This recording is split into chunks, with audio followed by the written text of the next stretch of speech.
بسم الله الرحمن الرحيم القارعة ما القارعة وما أدراك ما القارعة يوم يكون الناس كالفراش المبثوث وتكون الجبال كالعهن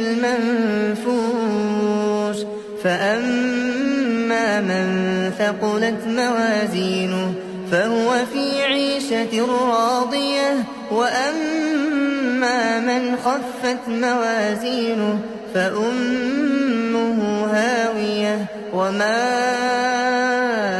أدراك ما هي